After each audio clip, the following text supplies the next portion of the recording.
बिस्मिल्लाहिर्रहमानिर्रहीम, अस्सलाम वालेकुम और खुश आमदीद। इस उम्मीद और दुआ के साथ कि आप खैरियत से हैं, एक नए हफ्ते का और यकीनी तौर पे एक नए दिन का आगाज़ करने के लिए हमारे साथ मौजूद हैं। मैं हूं इमरान हसन, आपको खुश आमदीद कहते हैं। Since it's Monday and first year my earpiece is like actually disturbing me. अच्छा जी, प्रोग्राम का बाकायदा तौर पे आगाज़ करते हैं जी इस दुआ के साथ कि आज का दिन अल्लाह करे आपका अच्छा गुजरे और आपकी ज़िंदगी के अच्छे दिनों में शुमार हो। और मौसम बहुत अच्छा है, कम अज़ कम आजकल मैं अगर पंजाब की हद तक बात करूँ और कराची से भी जो रिपोर्ट्स आ रही हैं अच्छे मौसम की आ रही हैं, तो this is a good news actually. उसके बाद जनाब जो PSL है वो अपनी आबोताब के साथ पूरी शान के साथ इस वक्त जारी है। ताज़ा तरीन PSL के हवाले से ये है कि सीज़न 9 में मुल्तान सुल्तान्स ने कल एक बार फिर कराची को 20 रन से हरा दिया और प्ले ऑफ्स के लिए क्वालिफाई कर लिया। यूँ Multan Sultan is the first team to qualify for playoffs. Karachi के अंदर मुल्तान सुल्तान्स के कप्तान मोहम्मद रिजवान साहब ने कल टॉस जीता और पहले बैटिंग करने का इंतखाब किया। फिर सुल्तान्स और जो कराची किंग्स है दोनों ने अपनी टीम में दो तब्दीलियां की। किंग्स में कैरॉन पॉलर्ड और अनवर अली की जगह लुइस डिप्लॉय और मीर हमजा शामिल हुए, जबकि सुल्तान्स ने आफ्ताब इब्राहिम और शाहनवाज धानी की जगह क्रिस जॉर्डन और डेविड विले को टीम में शामिल किया। जो लोग फॉलो कर रहे थे उनको मालूम ही होगा, सुल्तान्स ने मुकर्रर 20 ओवर्स में 3 विकेटों के नुकसान पर 189 रन बनाए, जबकि इसमें उस्मान खान की शानदार सेंचुरी भी शामिल थी। उन्होंने ये सेंचुरी स्कोर की 59 गेंदों पर 106 रन की नाकाबिल शिकस्त इनिंग्स खेली और ये उनकी PSL में दूसरी सेंचुरी है। ये बड़ी ज़बरदस्त बात है। इसके अलावा अगर हम मोहम्मद रिजवान की बात करें तो उन्होंने 58 और इसी तरह रेज हेंड्रिक्स की बात करें तो उन्होंने 13 रन बनाए और इफ्तिखार अहमद 4 रन बनाकर आउट हुए। मुल्तान सुल्तान्स के 190 रन के ताक़ुब में once again Karachi Kings could not made the target hit and Karachi Kings की जो टीम है वो 20 ओवर में सिर्फ 7 विकेटों के नुकसान पर, बल्कि ऐसा सिर्फ नहीं कहना चाहिए 7 विकेटों के नुकसान पर 169 रन नहीं बना सकी, सिर्फ 169 रन बना सकी। शुएब मलिक जिन पे बड़ी उम्मीदें हैं ऑलराउंडर टीम के 38 बना सके। इसके अलावा शान मसूद साहब द कैप्टन 36 रन बनाकर नुमाया रहे। अगर हम पॉइंट्स टेबल की बात करें तो पॉइंट्स टेबल अब काफ़ी इंटरेस्टिंग हो चुका है। जो मुल्तान सुल्तान्स हैं उन्होंने 7 मैच खेले हैं, 6 जीते हैं, 1 हारा है, 12 पॉइंट्स के साथ they are on the top और इस तरीके से उन्होंने क्वालिफाई भी कर लिया प्ले ऑफ्स के लिए। इसी तरह क्वेटा ग्लैडिएटर्स का इसमें दूसरा नंबर है जिन्होंने 6 मैचेस खेले हैं, 4 जीते हैं, 1 हारा है और उनके 9 पॉइंट्स है। वैसे कल के इनफैक्ट परसों के जो 2 मैचेस थे बारिश की वजह से कैंसिल हुए थे तो उससे भी बड़ा फर्क पड़ा, चूंकि फाइनली लाहौर कलंदर्स को भी 1 पॉइंट मिल गया विदाउट विनिंग अ मैच। सो इस तरह की सूरत हाल है। तीसरे नंबर पर बहरहाल पेशावर ज़ल्मी और चौथे पे इस्लामाबाद यूनाइटेड मौजूद है। सो इन दोनों टीम्स का भी ब्राइट चांस है कि वो आगे जाएंगे। देखते हैं कि क्या सूरत हाल बनती है, आपको इस बारे में भी आगाह करेंगे। So all the best to the teams, लेकिन फिल वक्त कराची किंग्स और लाहौर कलंदर्स हमें तकरीबन इस रेस से वंस अगैन बाहर नजर आते हैं। This is so unfortunate. Pakistan की 2 बड़ी टीमें, 2 बड़े शहर और दोनों बेहतरीन टीम्स इस टूर्नामेंट से बाहर होती हमें दिखाई देती हैं, यानी कि प्ले ऑफ्स के लिए जाती नहीं दिखाई देती। So this is pretty interesting. I hope कि बारिश कोई मजीद रोल ना प्ले कर दे या कुछ मजीद ऐसा कोई मौजज़ाना सूरत हाल ना हो जाए इन टीम्स के लिए। दूसरी जानिब जनाब हम मुसलसल मुल्की सियासत के बारे में बात कर रहे थे तो कल वो बड़ा ब्रेक थ्रू हो गया जिसके बारे में हम जस्ट सीइंग अखबारात जो कि भरे पड़े हैं। और कल की सबसे बड़ी शहसुर्खी पाकिस्तान के 33वें वज़ीर आज़म के तौर पर शहबाज शरीफ साहब का आना है, फिर उनका स्पीच करना है और फिर उनके जवाब में एक लंबी स्पीच उमर अयूब साहब की जो प्राइम मिनिस्टर के कैंडिडेट थे उन्होंने पॉइंट वाइज जो भी उनकी पार्टी के कंसर्न थे, जो महज हमें ट्विटर के अंदर, ट्वीट्स के अंदर या फिर प्रेस कॉन्फ्रेंसेस के अंदर देखने को मिलते थे, कल उन्होंने जनाब वो सारे concern floor of the house पे रखे और बहुत लंबी चौड़ी एक तकरीर की। कल का दिन कितना अहम था, आगे आने वाले दिन कितने अहम है और आज जब ओथ टेकिंग हो रही है प्राइम मिनिस्टर की उसके बाद की सूरत हाल क्या होगी, इस सब पे हमने बात करनी है बड़ी खबर में।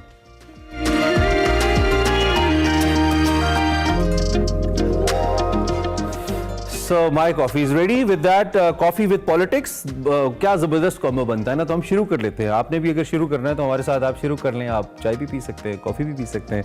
हमारे साथ हमारे सीनियर एनालिस्ट भी होंगे, लेकिन थोड़ा सा मैं आपको बैकग्राउंड दे दूं और बैकग्राउंड देना बहुत ज़रूरी है। गुज़िश्ता रोज़ की सबसे पहले अगर बात करें तो मुस्लिम लीग नून के जो सदर हैं शहबाज शरीफ साहब, उनको 16वां कायदे अवान और मुल्क का 24वां वज़ीर आज़म मुंतखब किया गया। शहबाज शरीफ साहब 201 वोट लेकर वज़ीर आज़म पाकिस्तान मुंतखब हुए, जबकि इनके मद्दे मुकाबिल उम्मीदवार उमर अयूब खान ने 92 वोट्स हासिल किए। JUI के जो अरकान हैं उन्होंने इस कार्रवाई का हिस्सा नहीं लिया, इसका हिस्सा नहीं बने, जबकि सरदार अख्तर मेंगल ऐवान में बैठे रहे, अकेले किसी को वोट उन्होंने कास्ट नहीं किया। उनका अपना एक वे ऑफ एक्सप्रेशन था, way of express his kind of feeling about this election था कि वो क्या फील कर रहे हैं। बहरहाल वज़ीर आज़म मुंतखब होने के बाद, दोबारा वज़ीर आज़म मुंतखब होने के बाद मोहम्मद शहबाज शरीफ साहब ने सुन्नी इत्तेहाद कौंसिल के सामने उन्होंने एक तो ये कि हुकूमत की तरफ से बतौर प्राइम मिनिस्टर बहुत सारी बातें की। Sunni Ittehad Council as usual they kept on protesting, एहतजाज करते रहे और इसी एहतजाज के अंदर जो 24वें मुल्क के वज़ीर आज़म है वो खिताब करते रहे और उन्होंने जो कर्जे हैं मुल्क के ऊपर, जो मुल्क की माशी सूरत हाल है, इसकी जानिब तवज्जो दिलाई। जबकि जो उमर अयूब साहब थे उन्होंने तहरीक इंसाफ के साथ बकौल उनके जो होने वाली ज़्यादतियाँ हैं उस पर उन्होंने रोशनी डाली और उस पर उन्होंने तवज्जो दिलाई और बड़ी कोई हंगामा खेज किस्म की उन्होंने स्पीच की, बड़ा पॉइंट वाइज वो कल तैयारी करके आए हुए थे। दूसरी जानिब अब देखना ये है कि ये एक पार्लियामेंट तो बन गई है, हंग पार्लियामेंट है, इसमें फिर मजीद जो एलोकेशन है, एलोकेशन ऑफ मिनिस्ट्रीज है, वो कैसे होती है और ये मुल्क की मईशत को, सियासत को किस तरफ लेके जाती है, दैट्स ए की क्वेश्चन। इसका आंसर देना सबसे ज़्यादा ज़रूरी है। हमारे साथ इस वक्त शौकत पराचा साहब मौजूद हैं, सीनियर सहाफ़ी हैं, एंकर पर्सन हैं। उनसे ज़रा हम एक सुबह का तजिया लेते हैं कि वो इसको कैसे देख रहे हैं, साथ उनसे बात भी करते हैं। भाई साहब, थैंक यू वेरी मच, बहुत शुक्रिया आप हमारे साथ हैं। हमारे शहर का मौसम तो बहुत सुहाना है और हम पाकिस्तान के दिल में हैं, आप पाकिस्तान के कैपिटल में हैं। सबसे पहले बताइए आपके शहर का मौसम कैसा है? जी गुड मॉर्निंग, बहुत शुक्रिया इमरान साहब। यहाँ तो एक ही मौसम होता है और वो सियासी मौसम होता है। हाँ। यहाँ धूप हो, बारिश हो, यहाँ आंधी हो, लेकिन सियासत छाई रहती है। और ये जो कई महीने में कहूँगा, सिर्फ 1-2 महीने नहीं, यहाँ बड़ा अनसर्टन रहा है। अब ये था कि शायद इलेक्शन के बाद मुल्क में एक यकीनी की सूरत हाल पैदा हो, गैर यकीनी खत्म हो, कम से कम हमें मालूम हो कि ये जो हुकूमत आई है वो कितना आगे बढ़ेगी, किस तरह आगे बढ़ेगी। लेकिन इलेक्शन रिजल्ट्स ने तो गैर यकीनी की सूरत हाल को अनफॉर्चुनेटली और बढ़ा दिया। यानी आपने कहा हंग पार्लियामेंट में कहूँगा अकलियती हुकूमत है जिसके पास सिंपल मेजॉरिटी भी नहीं है, और वो जो बैसाखियां हैं पीपल्स पार्टी की या MKM की या किसी और की, उनके सारी ये हुकूमत बन रही है। लेकिन ये है कि चलें, वो मिनिस्ट्री में पीपल्स पार्टी नहीं है, लेकिन एज अ कोalition अगर वाकई वो भरपूर तरीके से इनके साथ रहते हैं फिर तो ये अच्छी स्टेबल गवर्नमेंट बन सकती है। क्योंकि दोनों पार्टियों की अगर अददी लिहाज से नंबर उनके शुमार किए जाएं तो फिर वो 169 से ज्यादा बनते हैं। लेकिन सवाल ये है कि अगर पीपल्स पार्टी आईनी ओहदे लेकर काबीना में वो जो जिम्मेदारी है हुकूमत में रहने की वो पूरी नहीं करती तो फिर वो गैर यकीनी वाली सूरत हाल का मैं जो बात कर रहा हूँ वो फिर उसी तरफ हमें लेकर जाती है। हाँ, अलबत्ता आज वजीर आजम का ओथ हो जाएगा, काबीना बन जाएगी, कम से कम समथिंग इज इन प्लेस। हाँ, और कुछ ना कुछ होता कम से कम। अच्छा, एक बात तो खैर मुझे बहुत एक सियासी तारीख की और सियासत के तालिब इल्म की अच्छी लगी, जिस तरीके से कल ठीक है शोर होता रहा, शहबाज शरीफ साहब बोले, फिर उमर अयूब को जिस तरह बोलने का मौका मिला और उन्होंने अपनी खुलकर अपने दिल की भड़ास निकाली, जो पॉइंट्स वो कहना चाहते थे, जहाँ जहाँ उनको लगा कि उनकी पार्टी के साथ ज्यादती हुई है उन्होंने बयान किया। तो मुझे ये इस लिहाज से पार्लियामेंट का रोल बहुत अच्छा लगा कि एटलीस्ट आप अपने आप को एक्सप्रेस कर सकते हैं और सब पार्टीज अपना अपना मौक़िफ़ रख सकती हैं। वो कम है या ज़्यादा है इस पर डेफिनेटली डिबेट हो सकती है। अच्छा, ये जो मौलाना साहब ने इस अमल का हिस्सा नहीं बने, वो फिर मेंगल साहब बैठे रहे, ये बड़े सीनियर बड़े घाघ सियासतदान हैं, तेल और तेल की धार देखना जानते हैं अगर मैं एक मुहावरतन कहूँ, तो इनका इस तरह से पीछे हट जाना महज इनकी सियासी हिकमत अमली है पराचा साहब, या ये कुछ और फोर्सी कर रहे हैं जो जैसे कि कल मौलाना ने कहा भी कि मुझे तो ये चलता नजर नहीं आता ये सिस्टम, तो इसकी आपको क्या वजह लगती है बतौर साफी? मौलाना साहब तो बार बार इस बात का इजहार कर रहे हैं कि ये जो अंदर बैठे हैं ये भी रोएंगे, जो बाहर बैठे हैं वो भी रोएंगे, यानी जो हुकूमत में बैठे हैं और हुकूमत से बाहर बैठे हैं। फिर वो इस पार्लियामेंट की या इस जो डिस्पेंसेशन है, पॉलिटिकल डिस्पेंसेशन, उसके फ्यूचर पे सवालिया निशान उठा रहे हैं। लेकिन जो लोग हैं, जो लोग इस सिस्टम का हिस्सा हैं, चाहे वो ट्रेजरी बेंचेस पे हो या अपोजिशन बेंचेस पे, 92 तो सुन्नी इत्तेहाद कौंसिल के लोग हैं ना अपोजिशन में, और इतनी मजबूत अपोजिशन जिसमें पॉलिटिशियन के साथ साथ मुल्क के लीडिंग लॉयर्स भी हैं। और वो सिर्फ कौमी असेंबली में भी हैं, और ना सिर्फ कौमी असेंबली में हैं बल्कि सेनेट में भी बैरिस्टर सेनेटर अली जफर जैसे लोग मौजूद हैं। बहुत ही सीजन जो लॉयर हैं, जो कानून और आइन को ना सिर्फ समझते हैं बल्कि जो PLDs हमारे मुल्क में आ जाती हैं उनमें भी उनके हर दूसरे PLD में इनके नाम होते हैं, क्योंकि ये इतने सीनियर वकील हैं। इसलिए जो चैलेंज हुकूमत के लिए, जो रियल सेंस ऑफ डेमोक्रेसी है, स्पिरिट ऑफ डेमोक्रेसी है, जो जमहूरियत की रूह है कि जहां हुकूमत अहम है उतनी ही अपोजिशन अहम है। तो एक इफेक्टिव अपोजिशन गवर्नमेंट को डायरेक्शन लेस नहीं रहने देती और रुथलेस भी नहीं रहने देती। तो एक चेक एंड बैलेंस का जो एक रूह है डेमोक्रेसी की वो तो मौजूद है। लेकिन ये जो कल नारे लगा रहे थे या मौलाना साहब या सरदार अख्तर मैंगल साहब की आपने बात की, क्या उनका गिला मियां शहबाज शरीफ से है? क्या उनका गिला मियां नवाज शरीफ से है? क्या वो अपने ग्रीवांस के लिए जो बात करते हैं वाकई उनका मुखातिब आसिफ अली जरदारी, बिलावल भुट्टो जरदारी या दीगर जो जमहूरी कुव्वतें ऐवान के अंदर हैं उनके साथ है? वो नहीं है। मौलाना साहब जब बात करते हैं तो वो कहते हैं कि जी हमें हरवाया गया, एस्टेब्लिशमेंट ने हराया। सरदार अख्तर मैंगर साहब ने 4 जमाती इत्तेहाद बना के बलूचिस्तान 15 दिन बंद किया, उसके बाद रिजल्ट तो वही रहा।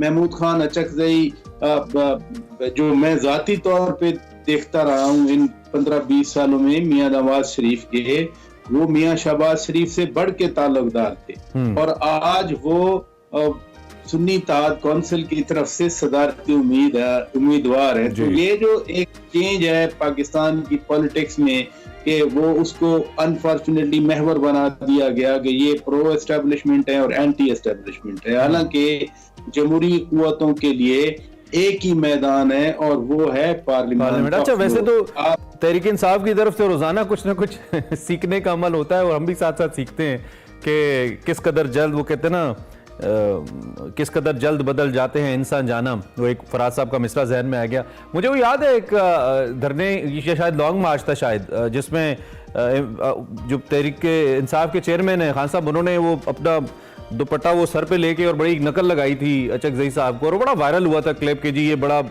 एक शख्स मुअज़्ज़िज़ बन गया। I don't want to use that words, लेकिन बड़े डेरोगेटरी किस्म के उनके वर्ड्स थे, बिल्कुल ऐसे ही जैसे वो मौलाना के बारे में भी जब चाहते थे यूज कर लेते थे।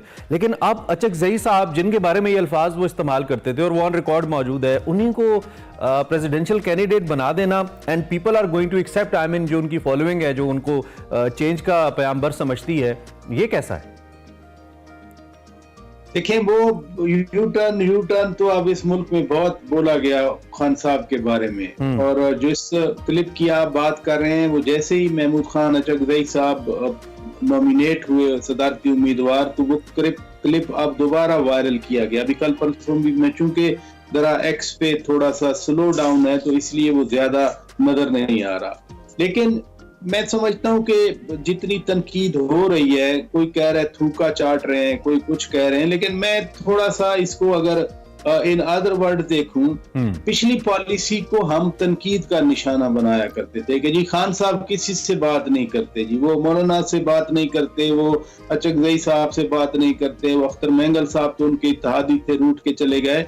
अगर अब वो रीच आउट कर रहे हैं डिफरेंट पॉलिटिकल फोर्सेस को, और उन पॉलिटिकल फोर्सेस को वो एक प्लेटफॉर्म दे रहे हैं, बड़ा प्लेटफॉर्म, तो ऑब्वियसली खान साहब की पार्टी है अपनी, वो सुन्नी इत्तेहाद कौंसिल का नाम ले दें, है तो PTI, वो बड़ा प्लेटफॉर्म उनका है। अगर वो दूसरी सियासी जमातों को रीच आउट कर रहे हैं तो मेरा ख्याल है ये किसी हद तक उस तनकीद का जवाब भी है जो हम लोग तनकीद करते रहे कि खान साहब सोलो फ्लाइट पे चलते हैं। अब अगर उनकी पार्टी को या उनको खास तौर पर रियलाइज हो रहा है, असद कैसर साहब देखे ना, सूबे में स्पीकर भी रहे, वे मरकज में स्पीकर कौमी असेंबली रहे, वो भरम वाले आदमी हैं, लोगों को रीच आउट करके बात करना वो जानते हैं। इधर से सरदार अयाज सादिक स्पीकर बन गए, वो भी PTI जब अपोजिशन में थी उनके साथ उनकी अच्छी कम्युनिकेशन थी।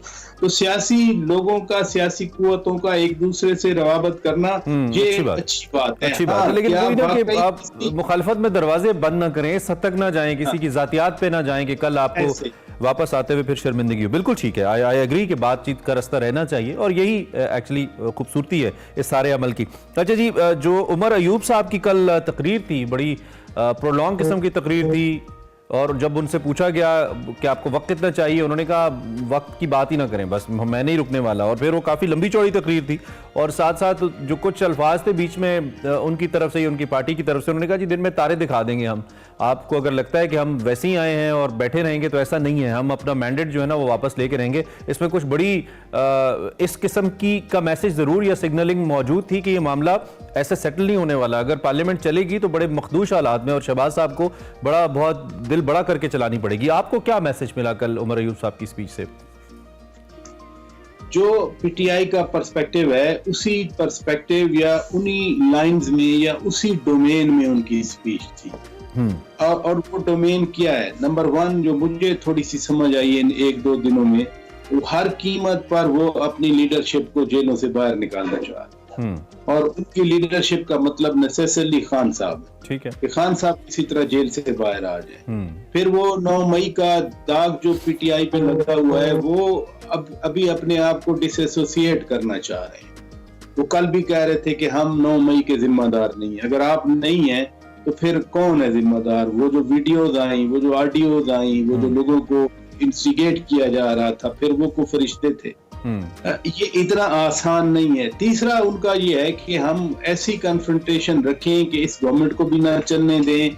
कह रहे थे कि जो आपने भी बात की, दिन में तारे दिखाएंगे और तैयार होके रहें कि अगली बार हम आपको बड़ा टफ टाइम देंगे। वो समझ रहे हैं, जैसे मौलाना साहब बयानात दे रहे हैं कि थोड़ा अर्सा ये हुकूमत चलेगी, लेकिन समटाइम्स जो शुरू में कमजोर नजर आते हैं, जो शुरू में लगता है कि ये चल नहीं सकते, वो फिर लंबी गेम भी खेल जाते हैं। 2002 वाली असेंबली पहली असेंबली थी जिसने 5 साल पूरे किए, इधर तो साल के टेकर निकाल गए। और जब 10 अक्टूबर 2002 में इलेक्शन हुए, इलेक्शन के रिजल्ट्स आए तो सब कह रहे थे कि अच्छा किसी के पास सिंपल मेजॉरिटी नहीं है। खान साहब ने भी एक वोट दिया, ताहिरुल कादरी ने भी एक वोट दिया, इवन मरहूम आदम तारिक को जेल से निकाल के लाया गया था तो मरहूम जमाली साहब एक वोट की अक्सरियत से वजीर आजम बने, लेकिन वही असेंबली 5 साल पूरे कर गई। और वो पाकिस्तान की तारीख की पहली असेंबली थी बाय द वे, जिसने वजीर आजम तो चेंज हुए लेकिन असेंबली की मुद्दत पहली असेंबली थी जिसने पूरी की। मैं रिपीट कर रहा हूँ, 2002 में जो असेंबली बनी वो पाकिस्तान की पहली कौमी असेंबली थी जिसने अपनी मुद्दत पूरी की। तो एक कल्चर, एक ट्रेडिशन, एक रवायत पड़ गई। तो इसलिए अभी हम जो बातें कर रहे हैं, जरूरी नहीं है जो लोग प्रोजेक्शन कर रहे हैं अपनी तरफ से कि नहीं ये गए और हम आए, या हमारे जैसे लोग इन खतरात का इजहार करते हैं कि चूंकि ये माइनॉरिटी गवर्नमेंट है, इनके पास सादा अक्सरियत नहीं है, पता नहीं चल सकते या नहीं चल सकते। हो सकता है कि ये रिकॉर्ड काम कर जाए और रिकॉर्ड मुद्दत अपनी पूरी कर। अच्छा ठीक है। नहीं, हम तो चाहते हैं कि जो भी असेंबली बन रही है जिस पे कौम का इतना वक्त और पैसा लगा, अपना वक्त पूरा करे और डिलीवर करे, ये बहुत जरूरी है। अच्छा, 75 साल पाकिस्तान को बने हुए हुए उसूली तौर पे अगर हम काउंट करें तो उस लिहाज से 15 प्राइम मिनिस्टर आने चाहिए थे, 15 into 5 75 होने चाहिए थे, लेकिन ये 24 वज़राए आज़म आए हैं। हमारी तारीख ये बताती है कि शायद हमने ऑलमोस्ट डबल पे हम रहे हैं, या 8-10 प्राइम मिनिस्टर्स हमारे जो नहीं आने चाहिए थे, टेन्योर वाइज में बात कर रहा हूँ, वो भी आए हैं। तो हमने 75 सालों में क्या अब कुछ सबक ले लिया है कि हम कम से कम ऐसा खेल ना खेलें कि जिससे ये लोग अपनी मुद्दत पूरी ना करें, या पार्टीज अपने मंशूर के मुताबिक उनको 5 साल पूरे मिलें? ऐसा कुछ सीख लिया हमने, आपको लगता है, या अभी भी हम दायरों का सफर कर रहे हैं और करते रहेंगे?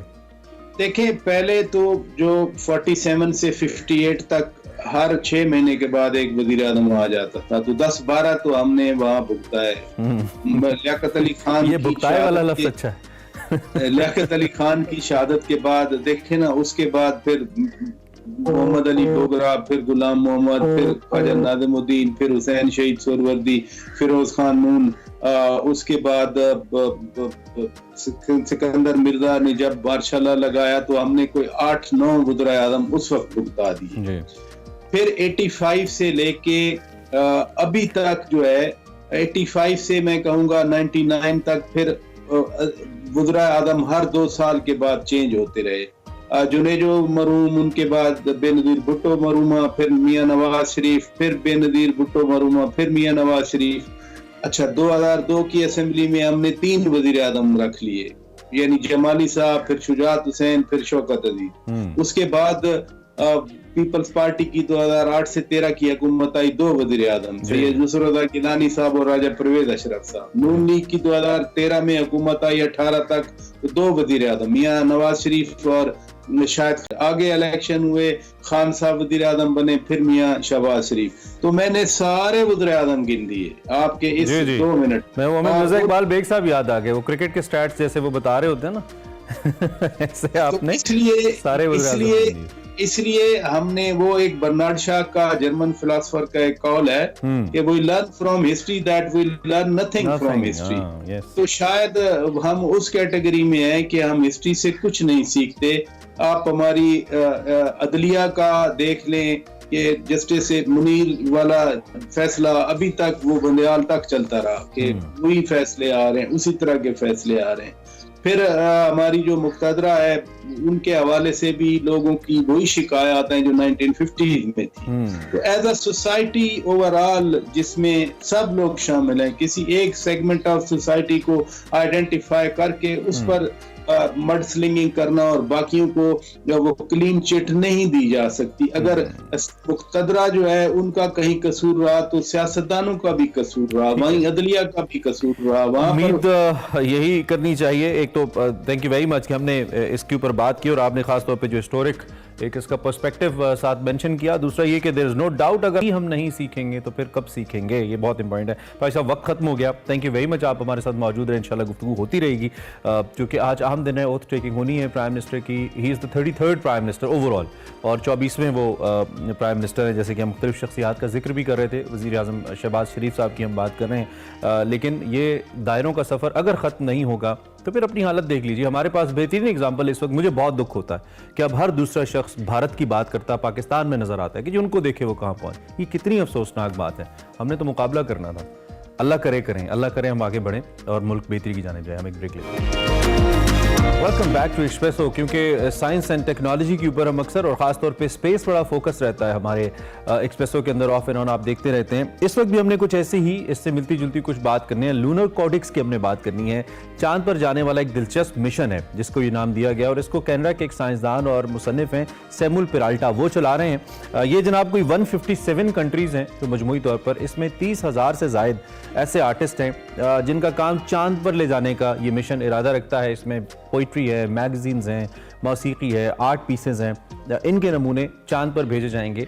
दिलचस्प बात यह है कि इसमें पाकिस्तानी आर्टिस्ट अली साद, और अभी हमारी इनसे जब बात हुई तो पता चला तो इनके भाई भी जो डिजिटल आर्टिस्ट हैं, डिजिटल स्कल्पचर का काम करते हैं, उनके आर्ट नमूने भी चांद पर मुस्तकिल इंस्टॉलेशन के लिए मुंतखब हुए हैं। कुछ काम इनका चला गया है, कुछ काम इनका जाना है।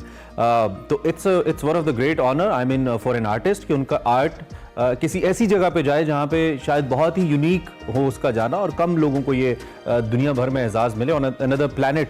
सो इससे बड़ी कोई बात हो नहीं सकती है। हमने इनवाइट किया अली साद को, हमारे साथ इस वक्त लाइव मौजूद हैं, उनसे हम बात करते हैं। Ali, it's an honour to have you. आपको खुशामदीद कहते हैं हम एक्सप्रेसो के अंदर, कैसे हैं आप? Thank you so much. It's an honor for me as well to be here. मैं ठीक ठाक हूँ, आप सुनाएं? अल्हम्दुलिल्लाह Ali, thank you very much for joining us. और एक तो आपको देख के लग रहा है कि इस्लामाबाद में ठंड बहुत ज़्यादा है एज कम्पेयर टू लाहौर। ठंड तो है बिल्कुल यहाँ पे, आपको देख के चलें, you know, ओके अली, सबसे पहले मैं चाहता हूँ कि ज़रा थोड़ा सा, मैंने तो एक गिने चुने अल्फाज में बताया जितना मुझे मालूम था, लेकिन मैं चाहता हूँ आप ज़रा अपने इस मिशन के बारे में बताइए। सबसे पहले अपने आर्ट के बारे में बताइए, आप किस किस्म के आर्ट पे काम करते हैं, एंड देन हम ये जो लूनर कॉर्डेक्स है इसके बारे में भी बात करते हैं।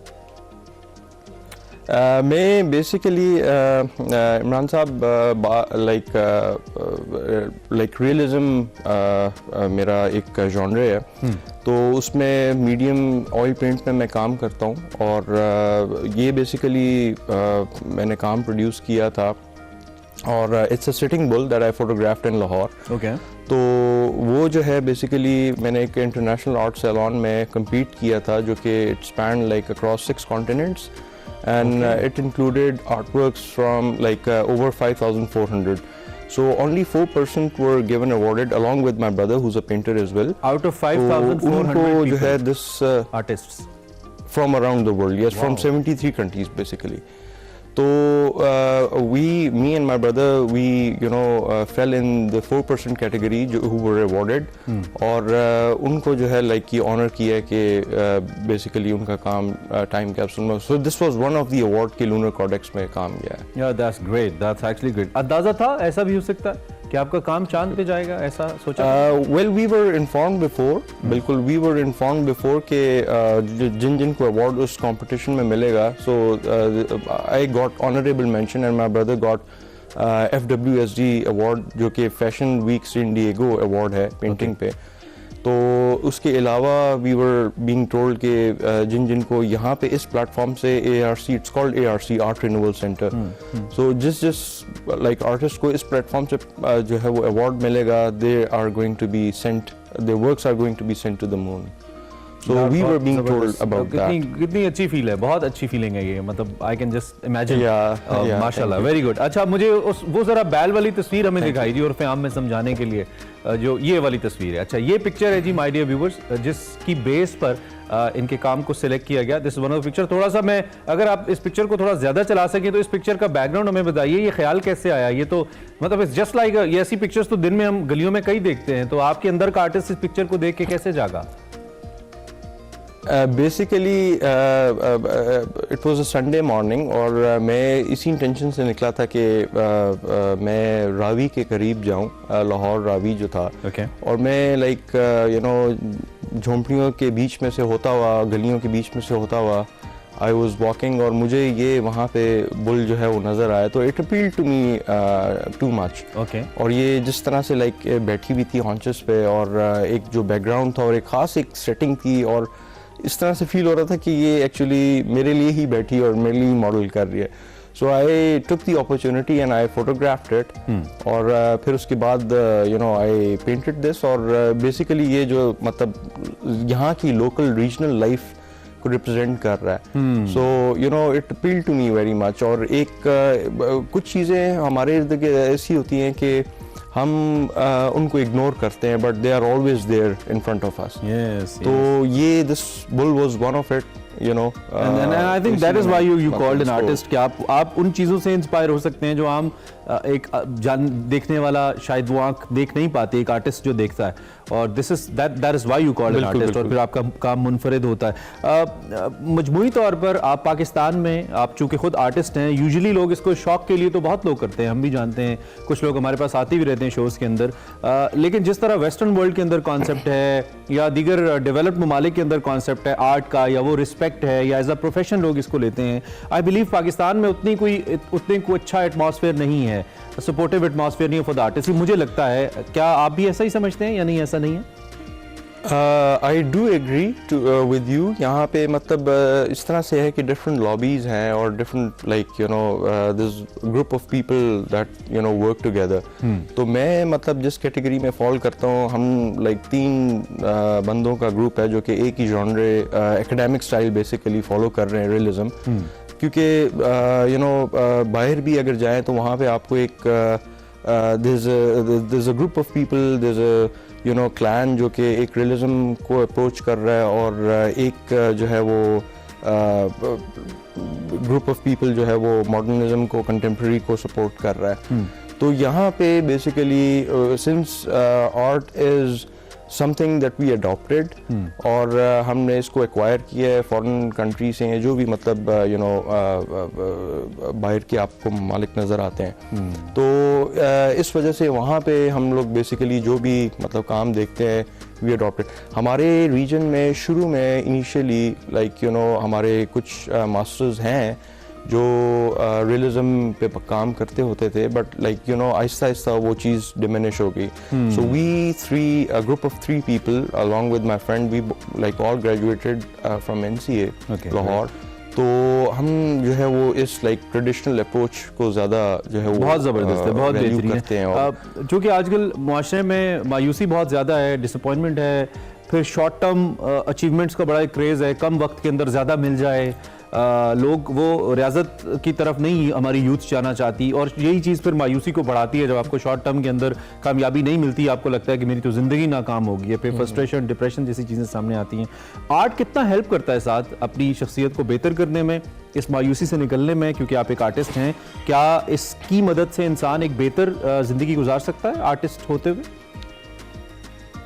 मैं पर्सनली मतलब अगर आप मेरा अपना ओपिनियन पूछें तो आर्ट इटसेल्फ एक बहुत बड़ी स्ट्रगल है, क्योंकि यू नो आर्ट जो है वो आपको बहुत सेंसिटिव बना देती है। तो when once you are sensitive, when you sensitive, तो फिर जो है आपसे जो चीज़ें हैं, आपके इर्द गिर्द की चीज़ें हैं, जो आपकी इर्द गिर्द की नेगेटिव या पॉजिटिव चीज़ें हैं, वो आपसे फिर बाज़ औक़ात बर्दाश्त नहीं होता। देन यू स्टार्ट फाइंडिंग, क्योंकि आप इतना अपने काम में डेलिकेसी और इतनी परफेक्शन की तरफ लाइक अप्रोच कर रहे होते हैं, तो जब आपको रियल लाइफ में वो परफेक्शन और वो चीज़ें नहीं मिलती, तो you get like you know bit frustrated कि यार ये चीज़ भी ठीक नहीं है और ये भी चीज़ ठीक नहीं है, and you are always like in the struggle to you know fix things around basically you. it's that तो like kind of art two is like ways, you know, दो dimensions है इसकी। एक तरफ तो वाकई it helps you to you know दो express dimensions है, yourself, बिल्कुल but ऐसी है। on the other side आपको इतना sensitive करता है कि आपके लिए, और पाकिस्तान जैसे मुआशरे में खास तौर पे जहाँ पे injustice बहुत ज़्यादा है, जहाँ पे बहुत सारे मामलात हैं, तो उसमें तो आपको ज़्यादा ठीक है। साथ टाइम मेरा तकरीबन ख़त्म हो रहा है। आप चूँकि इतने बड़े आर्टिस्ट हैं हमारे लिए, दो के you're young माशाल्लाह, it's way to go, आपने बहुत कुछ आगे क्रिएट करना है, बट बहुत बड़ी अचीवमेंट है, एक बहुत बड़ी accomplishment है। आप कुछ भी कहना चाहो साथ हमारे देखने वालों को, अपने देखने वालों को, as an artist, anything that you like to say?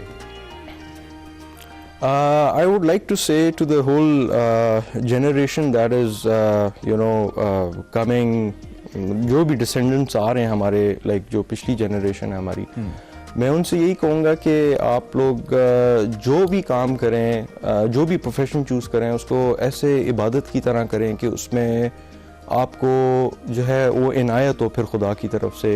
आप मतलब जब आप अपनी प्रोफेशन के साथ मुखलिस होते हैं, तो फिर आपको जो है ना खुद ब खुद उस चीज़ में बरकत आती है, और उस चीज़ में जो है ना you become a professional, and it's like an you know इबादत टू यू। मतलब मैं तो यही कहूँगा, तो वो एक्सपीरियंस बेसिकली इट्स नॉट बहुत इम्पॉर्टेंट है वो। उसके बगैर आई थिंक आप जो भी काम कर लें, मैं तो कहता हूँ कि अगर आप सफाई भी कर रहे हैं, झाड़ू भी लगा रहे हैं, तो उसको भी इस नीयत से करें कि आप इबादत कर रहे हैं, उसमें मुखलिसी से जब आपका ये अंदर थॉट होगा, तो फिर आपके इर्द गिर्द की चीज़ें इंडिविजुअली आप जो है ना वो अपने इर्द गिर्द करेंगे और अपने पूरे मुल्क को एज अ घर की तरह लें। बिल्कुल। अली, जाते जाते मुझे ये बता दें सवेरे कि हमारा टाइम खत्म हो जाए, अब जब आप ज़मीन पे खड़े होके चांद को देखेंगे, जब आपका काम वहाँ चला जाएगा, यार हाउ वुड यू फील? क्या एहसास बीइंग एन आर्टिस्ट आपको होगा कि यू नो मेरा एक पोर्ट्रेट वहाँ पे है, मेरा एक आर्ट पीस वहाँ पे है, on the moon, over the moon? I mean लोग तो कहते हैं ना खुशी में हम ओवर द मून। जी जी बिल्कुल, ये बिल्कुल ऐसी ही बात है जो अक्सर शायर और लिटरेचर वाले अक्सर करते रहे और वो तशबीह देते रहे अपने जो है वो लवर को, बिलवर्ड को। जी जी जी। तो बेसिकली मतलब यही है कि मैं जब भी अभी चांद पे देखता हूँ, तो I see it you know with a different feeling के, और मुझे मतलब बड़ा अच्छा लगता है कि यार देखो अभी मतलब पहले तो एक आपको ऑह होता था और आप जो है मतलब सोचते थे कि यार this ball is hanging in the space you know without any strings. तो अभी मतलब वो पार्ट भी है और ये भी है कि आप जो है मतलब it's unbelievable, basically it's overwhelming कि आप इंडीड। और चांद साथ actually thank you very much कि आप आपके साथ इस जनरेशन का हिस्सा हैं जिसमें आप जैसे आर्टिस्ट हैं और उनको ये एजाज़ मिल रहा है, तो हमारे लिए भी बहुत फ़ख्र की बात है। I mean it's a moment of pride for the whole generation, I must say, बहुत अच्छी बात है। और दूसरी बात, मेरी बेस्ट विश आपके साथ हैं, कभी अल्लाह ने मौका दिया मैं चांद पे गया तो मैं आपका आर्ट पीस ज़रूर देखना पसंद करूँगा और अप्रिशिएट करूँगा कि once I talk to Ali Saad, this was on a lighter note. Thank you very much for joining, बहुत अच्छा लगा आपसे बात कर। अली साद से मिले, इनका आर्ट पीस चांद पे जा रहा है जी, और वो महज एक बैल की तस्वीर थी जो रास्ते में चलते इनको नजर आया, देन उसको फोटोग्राफ किया, देन पेंट किया, and now is going over the moon. So he must be you know one of those lucky people जो बहुत खुश हैं, और इसलिए हमने उनके साथ उनकी खुशी शेयर की। ब्रेक लेते हैं, ब्रेक के बाद वापस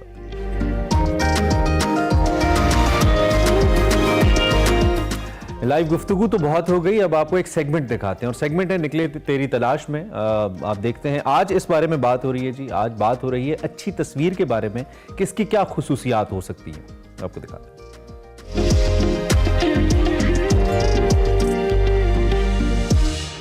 अस्सलाम वालेकुम नाज़रीन, मैं वकार अहमद और आप देख रहे हैं निकली तेरी तलाश में। मुसनसर हुसैन तार साहब रोजाना सुबह माल्टन पार्क में लाहौर में सैर करने के लिए जाते हैं और हम उनसे एक सवाल पूछते हैं। तार साहब बहुत शुक्रिया। आज का जो मेरा सवाल है वो ये है कि जो फोटोग्राफी है आप बहुत ज़्यादा उसकी मदद भी करते हैं और ख़ुद भी 50s में एक फ़ोटोग्राफ़ी जो था आपका एक शौक़ भी था। मेरा सवाल ये है कि फ़ोटोग्राफ़ी जब हम देखते हैं लैंडस्केप के हवाले से, माउंटेन्स के हवाले से या डेजर्ट्स के हवाले से, तो उसमें हमें दो तरह के फ़ोटोग्राफर्स नज़र आते हैं। एक वो जो कि लाइफ को फ़ोटो के अंदर लाजमी ऐड करते हैं, यानी अगर सहरा है तो उसमें वो ऊँट दिखाएंगे या कोई कुएँ से पानी भरती हुई ख़वातीन दिखाएंगे या कोई बच्चा दिखाएंगे या माउंटेन्स का भी इसी तरह ही है। कुछ फोटोग्राफी होती है जिसमें सिर्फ जो है वो लैंडस्केप होती है। तो क्या आप समझते हैं कि लैंडस्केप जो इट्स सिर्फ एक उस पर मुश्तमिल अगर कोई किताब भी हो तो वो आपको 5, 7, 10 सफ़ों के बाद बोर कर देती है अनटिल के उन फोटोज़ में लाइफ जो है उसका हिस्सा ना हो? एक जापानीज से मुझे अब नाम नहीं याद रहा, पहली किताब K2 के हवाले से उनकी शाया हुई थी, जापान से ही हुई थी। तो इस्लामाबाद में उसका फंक्शन था, मैं भी इनवाइटेड था। तो वो मतलब कि उसके पास बहुत एक्सपेंसिव कैमरे थे, हेलीकॉप्टर ये वो, और उस जैसी परफेक्ट तस्वीरें अपनी माउंटेन्स की मैंने नहीं देखी। तो वो उसकी कोई थी, इनॉग्रल फंक्शन था इस्लामाबाद में। तो वहाँ पे मैंने ज़ाहिर उसकी तौसीफ़ की, मेरे मुल्क के बारे में उस जापानीज़ ने इतना तरद्दुद किया था। और लेकिन मैंने एक बात वहाँ पे अर्ज़ की, मैंने कहा इस पूरी किताब में कुछ 100-150 तस्वीरों में हमें कहीं भी कोई एक परिंदा, कोई गुल बूटा, कोई बंदा, कोई बच्चा नज़र नहीं आता। तो मतलब कि पहाड़ जो हैं वो बेरूह होते हैं अगर उनका रेफरेंस ना हो। मसलन जब हम K2 गए तो आमिर हमारा एक दोस्त है, उसने एक तस्वीर बनाई, उसकी बहुत बड़ी उसने इनलार्जमेंट मुझे भेजी। तो मैंने कहा कि यार मैंने ये क्या करी, इतनी बड़ी इनलार्जमेंट थी पूरा कंकोडिया का। तो कहने लगा सर आप ये देखें कोने में कि ये आप खड़े हुए हैं उस सुर्ख जैकेट में। अच्छा, उस मेरे खड़े होने से उसका जो स्केल था वो समझ में आया कि ये क्या है। और अगर वो ना होता तो वो पहाड़ों की एक तस्वीर होती। तो पहाड़ों का भी जो स्केल है और उनका जो है शान शौकत है वो तभी आप यहाँ होती है जब उसमें रियल लाइफ की कोई ना कोई रेफरेंसेस ना हो। अब हुंजा जो है, हुंजा आप इमेजिन करें ना कि अगर आप उसको लेते हैं पूरा एरिए को और उसमें सिर्फ मकान है और बंदा कोई नहीं है और या उनकी रस्में नहीं है, तो ये है कि भाई ओवरऑल यहाँ पे पाकिस्तानी फ़ोटोग्राफ़र भी जो हैं वो भी सिर्फ फोकस करते हैं माउंटेन। अब K2 की इतनी ज़बरदस्त माउंटेन्स और तस्वीरें, लेकिन बहुत कम ऐसी तस्वीर होगी K2 की कि उसके सामने को बंदा खड़ा हुआ है, कोई बच्चा खड़ा हुआ है, एक टेंट में बाहर बैठा बंदा को ब्रश कर रहा है या कोई और चीज़। अशकोले की तस्वीरें हैं, मैंने देखी हैं। पुराना अशकोले जो है उसमें वो पहन के खड़ी हुई हैं ख़वातीन। इसी तरह अगर आप तरशिंग जाते हैं, तो पहले की बात कर रहा हूँ, तरशिंग के खेतों में वो ख़वातीन बिल्कुल 1000 साल पुराने ड्रेसेस पहन के वो घूम रही। तो तरशिंग भी तभी बामानी होता है जब उसके मतलब है कि वहाँ पे जो लोकल लाइफ जो है, जो ज़िंदगी है, जो धड़कती है, वो जब तक उसके रेफरेंस में उसको शूट ना किया जाए। अब वो मेरी एक तस्वीर है, उसमें उसका अनुमान ही ये है कि आओ गधा तलाश करें। वो ह्यूज बोल्डर्स हैं और वो उसमें गधा दिखाई नहीं दे रहा और बड़ी मुश्किल से वो गधा जो नज़र आता है। लेकिन वो गधा जो है उसकी वजह से उसकी जायंटनेस जो आ होती है कि अच्छा ये तो बहुत ही बुलंद पहाड़ है और ये बोल्डर कितने कितने बड़े हैं, चुनाचे वो रेफरेंस बड़ा ज़रूरी। बहुत शुक्रिया तार साहब। पाकिस्तानी शुमाल के वाले से जब हम देखते हैं कि दो तरह की जो तस्वीरें हैं वो हमें नज़र आती हैं। एक वो तस्वीरें जो कि प्योरली लैंडस्केप के हवाले से हैं या बर्फ़ों के हवाले से हैं, पहाड़ों पे की मुख्तलिफ जिहतों के हवाले से हैं, लेकिन दूसरी ऐसी तस्वीर भी हैं जिसमें लाइफ होती है। और जैसी लाइफ ऐड होती है किसी भी तस्वीर में तो बोरियत ख़त्म हो जाती है, तस्वीर के अंदर एक मानवीयत आ जाती है, एक कलर आ जाता है और स्केल का भी आइडिया हो जाता है। जिस तरह डॉक्टर साहब बता रहे थे कि कैसे स्केल जांचने के लिए पहाड़ों का एक बहुत बड़ा स्केल या डेजर्ट का एक वसत जो है उसको जांचने के लिए जब कोई एलिमेंट आप उसमें ऐड करते हैं तो एक्चुअली स्केल का सही इदराक होता है। तो डॉक्टर साहब बहुत शुक्रिया आपका। नाज़रीन देखते रहिए निकले तेरी तलाश में। अब जिक्र करते हैं माजी के मारूफ गुलकार सलीम रज़ा साहब का, जिनके मद्दाह आज उनका यौम पैदाइश मना रहे हैं। सलीम रज़ा साहब आज ही के दिन यानी कि 4 मार्च को हिंदुस्तानी पंजाब के शहर अमृतसर के एक क्रिश्चियन ख़ानदान के अंदर पैदा हुए इन 1932 में। शुरू में उनका नाम नौलदास था, जिसमें बाद में उनका जब वो पाकिस्तान के अंदर आए क़याम पाकिस्तान के बाद तो अपना नाम तब्दील किया और अपना नाम तब्दील करके सलीम रज़ा रख लिया। सलीम रज़ा साहब ने अपनी बाकी मानता ज़िंदगी कनाडा में गुजारी और 25 नवंबर 1983 को वैंकूवर कनाडा में इंतकाल कर गए। हमने उनको याद किया, बहुत ज़बरदस्त उनके गीत और ज़ाहिर बात है उनके आर्ट को जिंदा हुए। आपको अपना सेगमेंट दिखाना है जी। अगला सेगमेंट है मेरा पाकिस्तान। इसमें उफैरा फैज़ आज बता रही हैं लाहौर जिलानी पार्क में सजा जश्न बहारा का एक फेस्टिवल, उसका क्या अहवाल रहा आपको दिखाते हैं। पीएचई की जानिब से हर साल की तरह इस साल भी लाहौर जिलानी पार्क में जश्न बहारा का मेला सजा दिया गया है, जहां पर पाकिस्तान के मुख्तलिफ सूबों के रंग, उनकी सकाफत, उनकी दस्तकारी और खानों के मुख्तलिफ स्टॉल्स लगाए गए हैं। ना सिर्फ ये बल्कि मेले में बच्चों के लिए मुख्तलिफ इकसाम के झूले भी लगाए गए हैं ताकि यहाँ पर आने वाले बच्चे इंटरटेन हो सकें। तो आइए लेकर चलते हैं आपको और इस कलरफुल से मेले का विजिट करवाते हैं। व्यूअर्स, इस वक्त हम एक स्टॉल में मौजूद हैं जहां पर सिंधी कल्चर की तमाम तर चीज़ें यहाँ पर इनकी नुमाइश की गई है। इनसे हम बात करते हैं। अस्सलाम वालेकुम। वालेकुम सलाम। तो आपके स्टॉल जो है इसमें क्या क्या चीज़ें यहाँ पर मौजूद हैं? बच्चों की वेस्ट कोट वगैरह, शर्ट वगैरह, दुपट्टे वगैरह, ये चादर भी। अच्छा, ये अजरक के ऊपर? जी हाँ, ये शीशे की जबरदस्त शर्ट भी है, कुर्ता स्टाइल में है। अच्छा, मुझे ये बताएं कि ये तमाम तो चीज़ें हाथ से बनाई जाती हैं? जी हाथ से बनाई जाती और कितना अच्छा लगता है कमीज को तैयार है। ये करने? कमीज को 15-20 दिन लग जाते हैं। 15 से 20 दिन? जी। और कितने में ये सेल होती है? ये तो वैसे 1500, 1800, 1500, 1800। तो यहाँ पर अब हम पहुँच चुके हैं मुल्तानी हैंडीक्राफ्ट के स्टॉल पर। अंदर चलते हैं, आपको दिखाते हैं कि यहाँ पर मुल्तान की क्या क्या सकाफत मौजूद है। अस्सलाम वालेकुम। वालेकुम सलाम। मुल्तानी सकाफत का आपका स्टॉल है, तो आपके पास क्या क्या चीजें मौजूद अभी हैं? हमारे पास ना ये सारे हैंडमेड सूट होते हैं। ठीक ये है। कढ़ाई वाले होते हैं, सारे हैंडमेड, हाथ के काम वाले। अच्छा, मैं यहाँ पे देख रही हूँ कि गोटे में भी चीजें आपके पास ये है। बहुत आइटम है। आप ये हमारे पास गोटे के दुपट्टे भी हैं, सूट भी हैं, चादरें भी हैं। और गोटा मशहूर है मुल्तान? मशहूर है। ये देखें जी, ये देखें, ये हाथ का काम होता है सारा, गोटा हाथ से लगा होता है। ये सारा एक होता है मार्केट से ना आपको मशीन का टच मिलता है तो, लेकिन ये टोटल हैंडमेड होता है। और कितना टाइम लगता है इस एक सूट को ये तैयार इसके कम से कम 1 माह लगता है। एक महीना लगता एक माह बाद वापस आते हैं, क्योंकि अब ये लोगों ने, गरीब औरतों ने बनाना तो वो घर के काम वगैरह भी तो होते हैं ना, अकेला यही सूट तो नहीं बनाना। ठीक है। ये फैंसी दुपट्टे वगैरह होते हैं, ये वाले। ठीक है। ये ऐसे मुख्तलिफ दुपट्टे वगैरह होते हैं। जबरदस्त। मुझे ये बताएं, ये जो सारा लकड़ी का यहाँ पर सामान मौजूद है, ये कहाँ की सकाफत है बेसिकली? चनियोट की सकाफत है जी। मुझे यहाँ पे कुछ दिखाएं, ये बाउल दिखाइएगा जी। ये ड्राई फ्रूट के लिए इस्तेमाल होता है जी। ठीक है। और ये मसाले के लिए इस्तेमाल कर सकते हो आप। ये ज्वेलरी बॉक्स है आगे। अच्छा, यहाँ ये जो है ये क्या है? पेंसिल बॉक्स है। अच्छा, पेंसिल बॉक्स है। और इसकी जी। क्या प्राइस है? 350 है।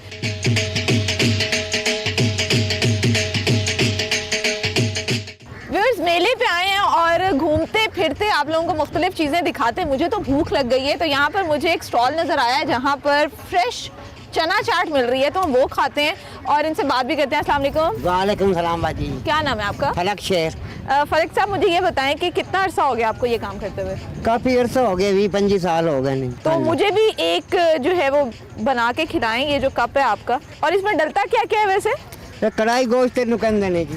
क्या कहते हैं? कढ़ाई गोश्त। कढ़ाई गोश्त? हाँ जी। लेकिन इसमें गोश्त तो है नहीं। नहीं, खा के देखो, है क्यों नहीं गोश्त का है? जायका आएगा आपको। खा के देखो आप, क्यों अच्छा, इसमें नहीं? चने हैं, टमाटर हैं।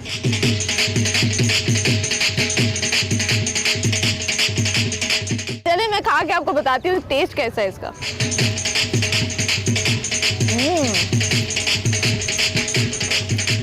सही मजे वाला खट्टा। अस्सलाम वालेकुम। वालेकुम अस्सलाम व रहमतुल्लाह। अरे वाह, क्या खूबसूरत स्वागत किया आपने।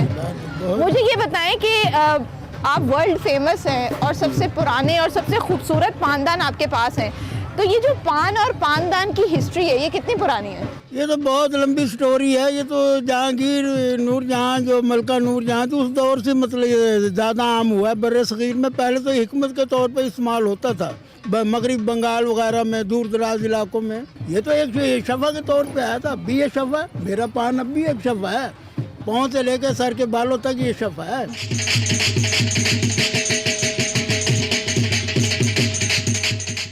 इस वक्त हमारे साथ DGPH ताहिर भट्टू साहब मौजूद हैं, इनसे हम बात करते हैं। अस्सलाम वालेकुम सर। जी वालेकुम सलाम। सर, इस मेले के बारे में मुझे बताएं कि ये जो मेला इनेकाद करने का मकसद था, क्या वो मकसद पूरा हो रहा है और लाहौरिये जो हैं बेसिकली वो कितनी बड़ी तादाद में निकले हैं? देखिए, इसमें जो नंबर ऑफ पार्टिसिपेंट्स तो बहुत ज़्यादा है और लास्ट सैटरडे संडे तो काफ़ी मेरे ख्याल 1000 में लोग आए हैं। अच्छा। और इंटरटेनमेंट की भी काफ़ी चीज़ें जो कि यहाँ पे हैं, जिसमें फूड कोर्ट है, आपका स्टेज है, म्यूज़िकल, वहाँ पे कॉन्सर्ट्स काफ़ी ज़्यादा हो रहे हैं। फिर इसके अलावा जो लोक विरसा के लोग काफ़ी आ रहे हैं और बाकी कोई बेसिक शॉपिंग की चीज़ें भी हैं।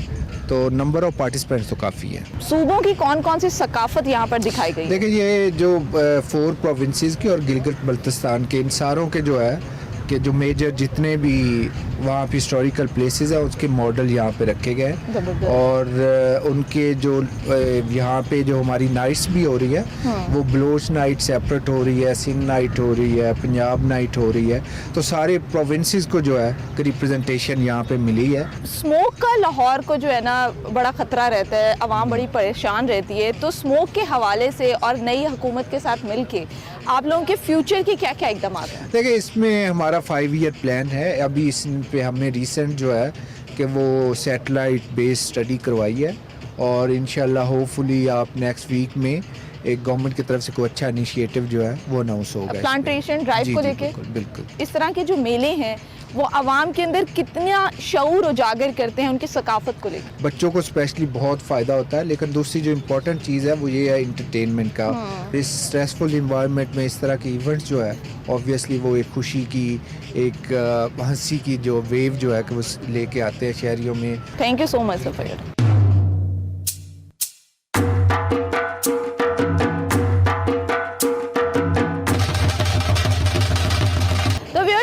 जश्न बहारा मेला पर आई थी और मुझे तो यहाँ पे बड़ा मज़ा आया। ये मेला 10 मार्च तक जारी रहेगा। आप लोगों से दरख्वास्त है, अगर आप भी अपनी फैमिली के साथ कुछ हेल्दी एक्टिविटी करना चाहते हैं तो ये मेला बेस्ट चॉइस है। यहाँ पर गर्मा गर्म खाना भी मौजूद है, एंटरटेनमेंट के और भी बहुत से मौके मौजूद हैं। इसी के साथ मुझे दीजिए इजाज़त और देखते रहिए एक्सप्रेस।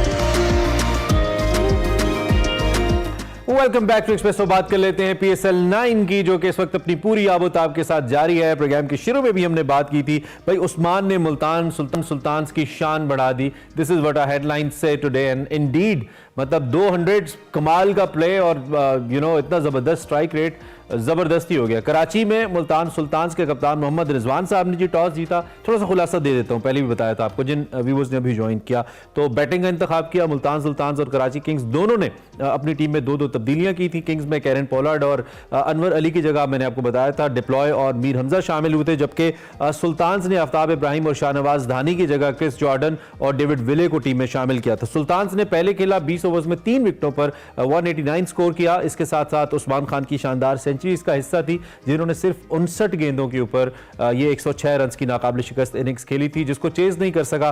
किंग्स 169 तक पहुंचा और इस तरह एक और मैच हार की सूरत में कराची किंग्स के हिस्से में आया। और ये 2 बड़ी टीमें इस वक्त हमें इस टूर्नामेंट से बाहर जाती नजर आती हैं, including Lahore Qalandars and Karachi Kings. So इस मैच के बारे में भी एंड ओवरऑल इस वक्त जो मोमेंटम है टूर्नामेंट का, इस बारे में भी बात करने के लिए हमारे साथ सैयद अवैस मौजूद हैं, क्रिकेट एंथुसियास्ट हैं, एक्सपर्ट हैं। उनसे जरा बात करते हैं वो कैसे देख रहे हैं। वेलकम टू एक्सप्रेसो अवैस, क्या हाल है? अल्लाह का शुक्र, आप इमरान भाई। Thank you very much for joining. कल का मैच कैसा रहा आपके ख्याल में, कैसे देखते हैं? कराची किंग्स धाड़ेगा, पता नहीं कब धाड़ेगा। जो मामला चल रहे हैं उनके कराची किंग्स के, सीरियसली मैं कहता हूं कि एक डाउनफॉल सा नजर आता है। कराची किंग्स की जो थिंक टैंक है उसको इस पे मेहनत करने की जरूरत है। टीम कॉम्बिनेशन आपको पता है अभी चेंज कर लिया, पूरी की पूरी मैनेजमेंट इस दफा चेंज थी। आपको वो पुराना डगआउट नजर नहीं आता था, लेकिन आई डोंट नो कि उनके मामलात क्या चल रहे हैं। टीम बड़ी सॉलिड है, बैटिंग ऑर्डर भी आप देखें तो बड़ा तगड़ा उनका बैटिंग ऑर्डर मौजूद है।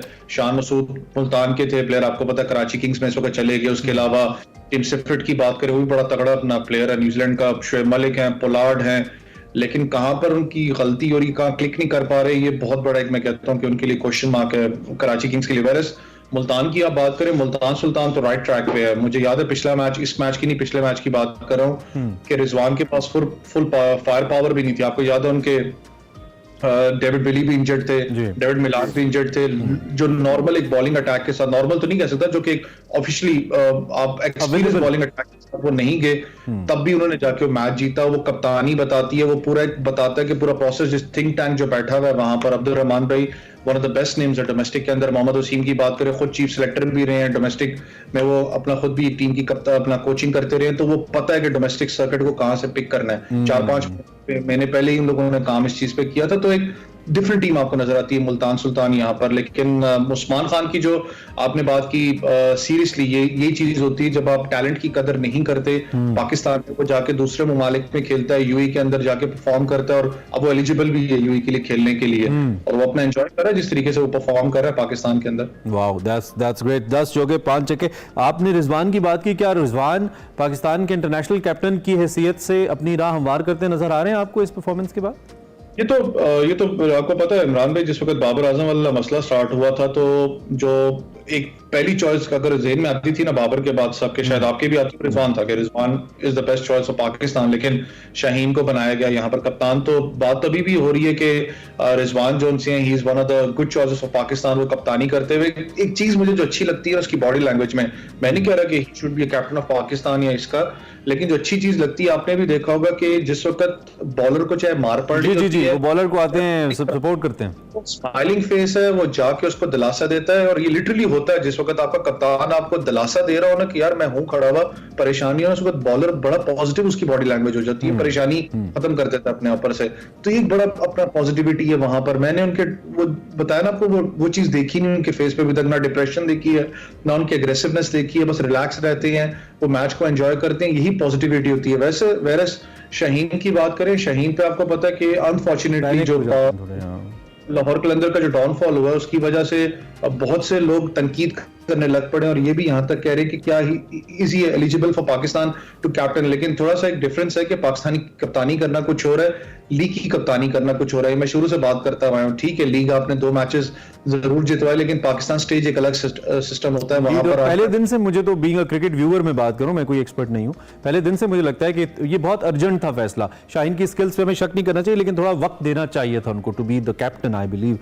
लेकिन वही बात है कि अभी उनकी इस परफॉर्मेंस के बाद उन पे सवालात उठ रहे हैं। अच्छा, दूसरी बात, आपने कराची किंग्स के बारे में तो तबसरा कर दिया, लेकिन यहाँ पे एक बात बड़ी जरूरी है ये जानना है कि कोई एक आध सीजन कराची किंग्स का अच्छा लगा, otherwise they kept on struggling, और स्ट्रगलिंग भी माड़ी मोटी नहीं करते, बिल्कुल बॉटम पे चले जाते हैं। इस दफा चले लाहौर ने कहा कि नहीं आप हमारे बड़े भाई हैं, आप जरा ऊपर रहें, थोड़ा सा हम ही नीचे रहेंगे, लेकिन सूरत हाल कुछ खास अच्छी नहीं है। पॉइंट्स टेबल जो स्टोरी सुना रहा है वो बहुत ही बुरी है। तो बुनियादी तौर पर कराची किंग्स ने तजर्बे तो सारे करके चेक कर लिए, कोच बदल लिए, मेंटोर्स बदल लिए, कैप्टन बदल लिया, टीम कॉम्बिनेशन बदल लिया, हर बड़े प्लेयर को ट्राई कर लिया, अब नेक्स्ट क्या करें? ऑनर बदलने अपना क्या करें? सबसे मैंने कहा ना कि आई डोंट नो कि आखिर मसला क्या है कराची किंग्स में, जो आपने भी बात को हाईलाइट किया, पूरा का पूरा डगआउट ही आपने चेंज कर दिया ना। पहले जो मैनेजमेंट थी वो है कोई नहीं अब आपके पास, लेकिन 2 चीजें यहाँ पर, आपका जो हेड कोच है वो आपको 1.5 से 2 हफ्ते पहले आप उसको साइन करते हो, आप उसको लेके आते हो। वैसे अगर मैं चले मुल्तान सुल्तान की अगर बात करूं, जो मैं कह रहा था आपको, one of the best minds Abdul Rahman भाई डोमेस्टिक का, उसको पता है कि कौन सा लड़का परफॉर्म कर रहा है। वसीम को पता है कि यार हाँ ये लड़का परफॉर्म करने वाला ये है। वो 4-5 महीने पहले लिटरली वो काम करना शुरू कर दिया था उन्होंने मुल्तान सुल्तान की टीम ने कि हम ऐसे ऐसे प्लेयर्स को लेके चल सकते हैं। वैसे अगर कराची किंग्स की मैं बात करूं, ऑब्वियसली मैं उसका पार्ट नहीं हूं कराची किंग्स का, लेकिन जो मुझे नजर आता है वो ये था कि आपके पास जो वर्किंग प्लान है वो नहीं है। आपने ठीक है 1.5-2 हफ्ते पहले टीम को जेल अप किया, कोच के पास भी इतना टाइम नहीं होता 1.5-2 हफ्ते के अंदर के वो जेल कर सके कि कौन सा लड़का किसके साथ जाके बैटिंग कर सकता है, कौन सा लोकल टैलेंट आपका यहाँ पर जाके परफॉर्म कर सकता है। तो ये चीज आपकी नजर आती है कराची किंग्स के अंदर लैक होते हुए। फिर दूसरा, अगर लाहौर की बात करें, मुझे पता है लाहौर का डाउनफॉल जरूर है, लेकिन कुछ पॉजिटिविटी भी है। एक चीज बहुत अच्छी लगती है लाहौर कलंदर की, हमेशा आपने देखा होगा कि अपना लोकल टैलेंट जो है, खास करके वो रॉ टैलेंट को पॉलिश करके वो लाहौर कलंदर खिलाते हैं। हारिस रॉफ का किसी ने नाम नहीं सुना था सिवाय टेप के अंदर।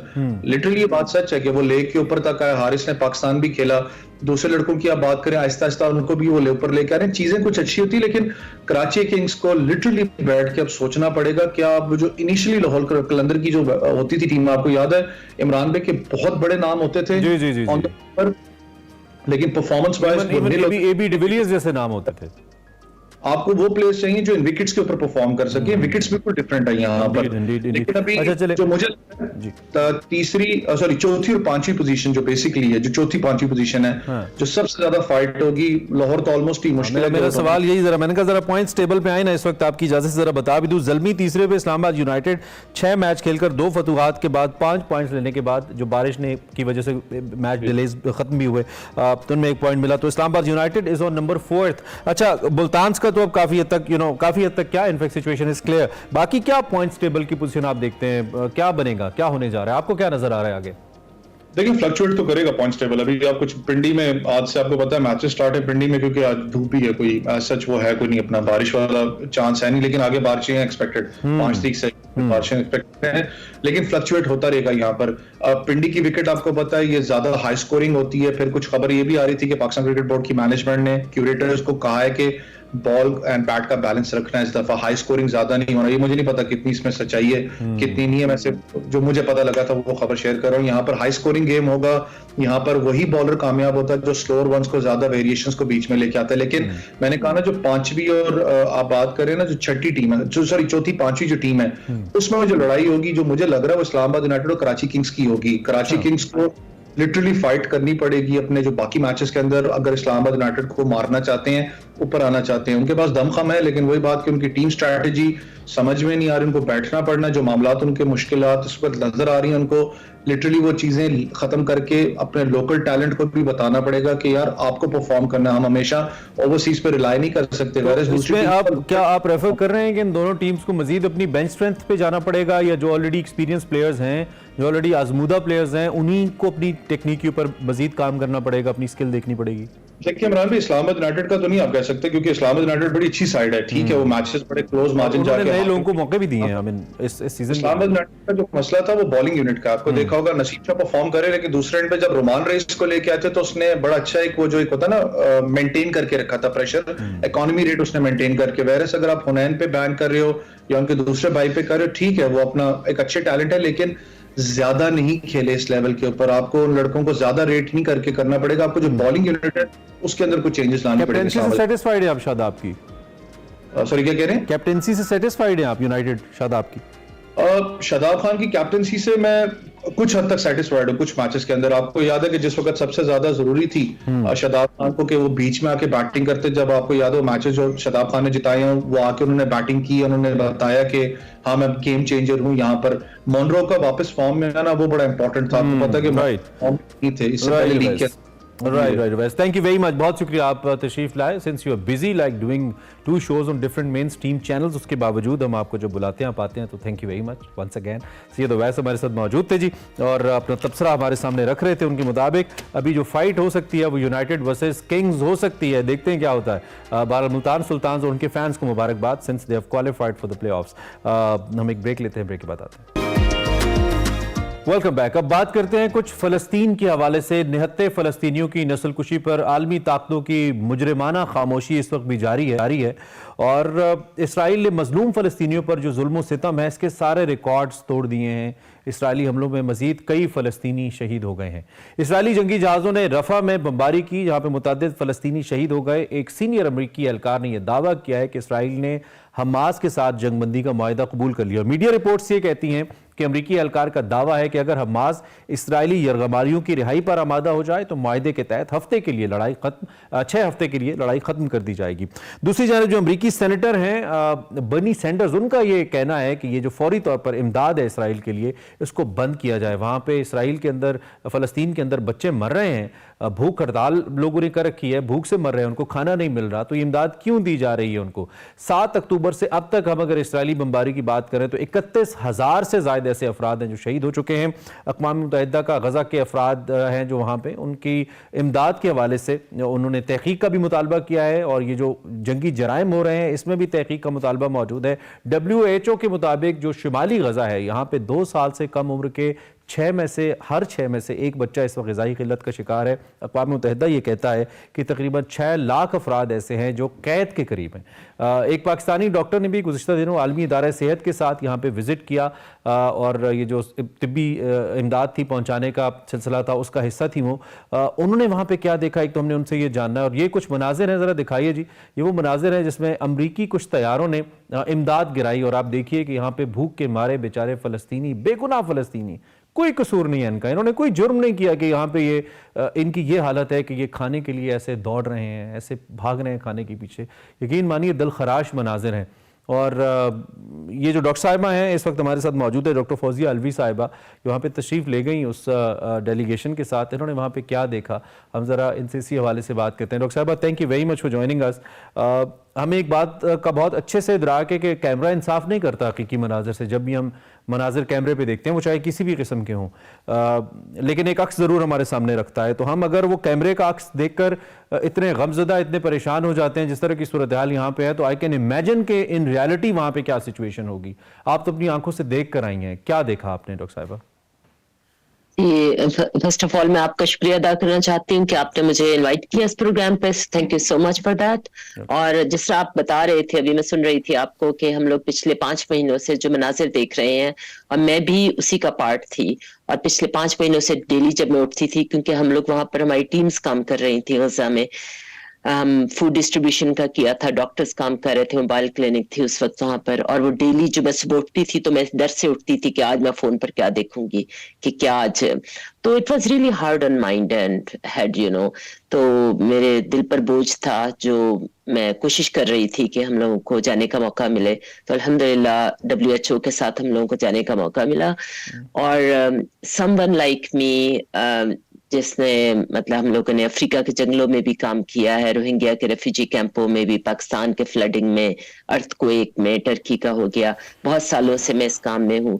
और मेरा ख्याल था कि I have seen worst of all. लेकिन जब मैं गजा पहुंची तो मुझे लगा कि मतलब मेरे पास वर्ड्स नहीं है कि डिस्क्राइब कर सकूं कि क्या क़यामतें ढा रहे थे वहां पर, और क्या क़यामतें ढाई जा रही हैं उन मुसलमानों पर। हम लोग मिस्र में पहले गए, मिस्र में 2 दिन हमारा उनके साथ ओरिएंटेशन थी WHO के साथ। फिर जब हम बॉर्डर क्रॉस करके सहराए सीना से गुजरकर हम एंटर हुए गजा में, तो हमने देखा कि जिस तरह आप सब लोगों ने भी देखा होगा कि बहुत सारे हजारों के हिसाब से ट्रक गुजरे हैं। तो हमारी जब गाड़ी जा रही थी वहां पर, एंटर हो रही थी रफा में, तो हमने नोट किया कि 20 मिनट फुल स्पीड से गाड़ी हमारी चल रही थी, और हमारे इर्द गिर्द 4 रोज थी जो ट्रक लदे हुए फूड से खड़े हुए थे, जिनको अंदर जाने की परमिशन नहीं हो रही थी। अच्छा।